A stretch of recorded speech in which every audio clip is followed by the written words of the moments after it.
So uruti aji. Aiwa shandipe mari yangu. Aiwa ndipe mari yangu kuku. Kukongwa kubuda apa kuku uchinotenga pizza, uchidonotenga pizza. Kana tokunyara semanakira zvokuita. Andotokupa. Ndingatokupa half.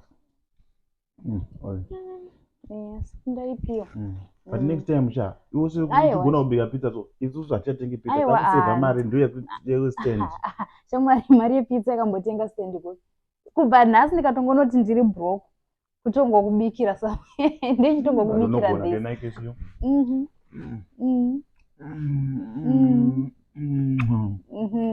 Todini uya nemari.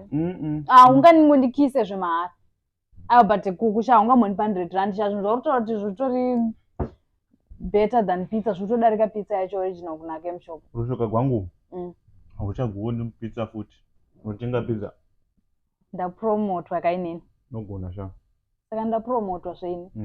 Saka every time pano ndinenda kubika pizza uchinipa mari yacho. Afunga kuti Mwari banola so mudzimba dzawo. Aiwa sha. Aubika unogona. Ndichindipa mari. Ngachingokupako. You deserve it. Thank you so much. Saka ndatombinga zveini. Ngetombofanira mashamwari angu kuti ndambinga kuno yetende out. Ndatombinga imwe. Unonipa mari. Aiwa sha ina ndingangokubikira zvedu. Aiwa veg.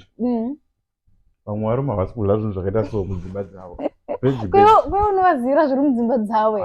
Wakapinda mudzimba dzavo. Iwe chongayo. Iwe ndiwe wega unoziva kuti bhebho kwanobika ndimwana. Unopita bhebho. Ndatry.